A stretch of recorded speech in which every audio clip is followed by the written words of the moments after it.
you know, I've got a couple of photos. I was going to bring these out later in the conversation. Yeah, We've gone there early, so yeah. I mean, that's great. Like, you surely you have that one on your bathroom mirror. JJ looking ripped every morning. Yeah. But what about that one? Oh God, yep. That was that was what a few years ago in January. I mean, when you put those side by side, it's crazy, right? That's the dedication to get to that. Yeah, tell us about that. Oh, bro, it was so during the time when I was big and heavy. You know, I was still drinking. I was still, you know, just partying, doing whatever. But I didn't feel good, man. I didn't feel good in myself. I felt like I wasn't at my optimum level. And I felt like I needed to switch this up. I needed to make a change. So I said, you know what, screw it. I'm going to get in shape. And with me, I'm the type of guy that if I put my mind to something, I'm going to make sure I get it no matter what. So, you know, every day I'd, you know, wake up nice and early, you know, get a run in or go to the gym and just do certain workouts. And then after I have a little break or do a bit of filming or do whatever I need to do, music, etc. And then I'd find time in the evening to go and do a 5K. Yeah. And then I'm there like every day, constantly. And then, you know, on a Sunday I'd go, okay, I want to do a 10K just to switch it up. And like, you know, for me, I'd have no breaks. It was just every day, just constantly pushing my body. And it got to a point where I just shredded it all off. And I was like, and because I was, you know, looking in the mirror and seeing a change, it excited me, you know, gave me more confidence. And then I'd work harder and harder and keep pushing myself. And it was good. And then when I got to that, I was like, yeah, I feel fantastic. Let's talk then about how you found the time to get into that kind of shape. Because when I was doing my research for this interview, you know, normally we sit and have a conversation about finding high performance in a certain field. Yeah. But it's not possible to have that conversation with you because you found high performance in the music world, in the boxing world, in the YouTube world. You got Sidemen, XX. I spotted that on your necklace when you came in. How do you manage to juggle so many things and not only that, juggle them at a really high level? Well, it takes a lot of time. It takes time to figure out how to get to the point where I can understand what's going on and understand what I can do and what I can't do. So, you know, when it comes to Sidemen, you know, there were periods where it was just too much, where we were doing too much filming. So, you know, now we got to a point after several years to get to a point where we're able to do certain videos at certain times and not need to do every single video. We're able to just find a good balance. Same with like the music, you know, I'd go in the studio and just go in there for 12 plus hours, you know, I hardly eat properly or, you know, I didn't really take care of myself. And it got to a point where I wasn't, you know, I was making music, but I was really treating my body terribly. Yeah. So, you know, I fixed that up, figure out a way to make it work. You know, for example, if I made a song, I'll do like the verses beforehand so that whenever I just go to the studio, all I'm doing is singing or rapping and that's it. And it's like, I'm not wasting time trying to like figure stuff out, etc. And then, yeah, when it comes to, you know, the boxing, again, you know, there's times where I push myself too much, where, you know, I just train way too much. I'll get sick or injured.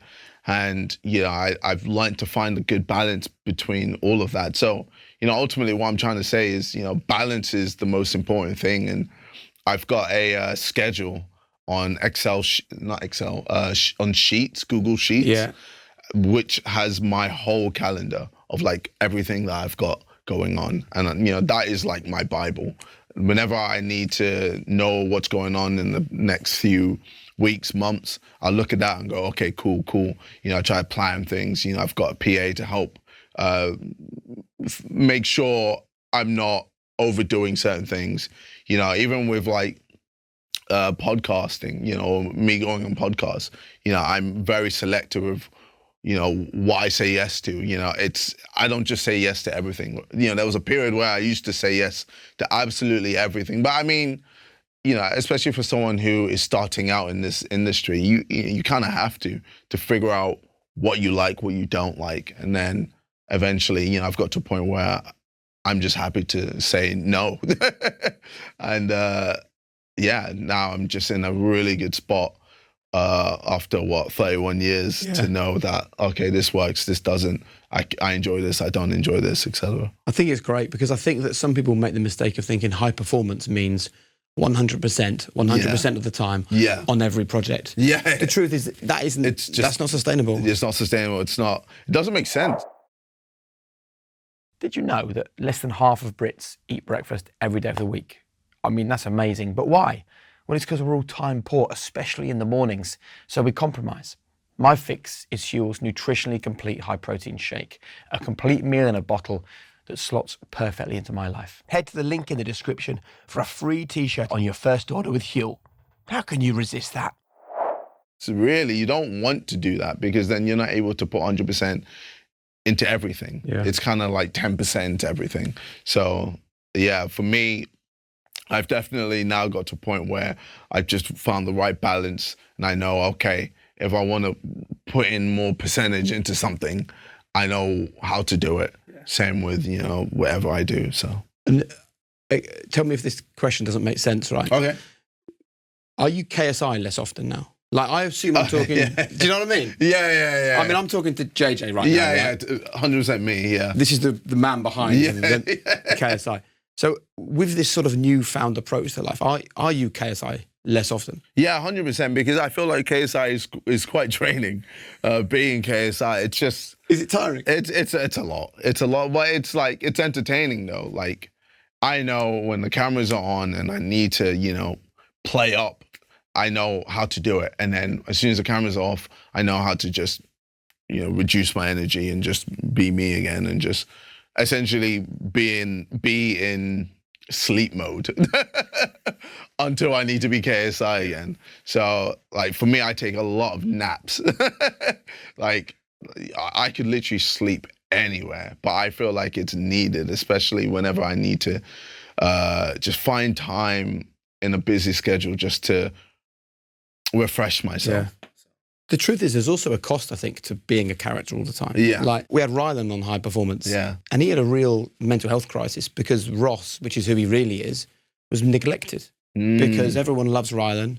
Rylan gets all the work. Rylan makes all the money. Yeah. Rylan's the megastar. Rylan has the millions of followers. Yeah. Can you relate to that? No. Great question, Jake. Yeah. But I think, do you know what I mean? But I think the reason why is because I've been quite smart to make sure that people know of JJ and of KSI. So people see KSI, you know, whenever I'm doing music, boxing, etc. They're like, oh, he's being that guy. But then on my YouTube channel, you know, my second YouTube channel is called JJ Olatunji, and it's just me, just being me. You know, it's not like I'm going crazy all the time, but like it's a lot more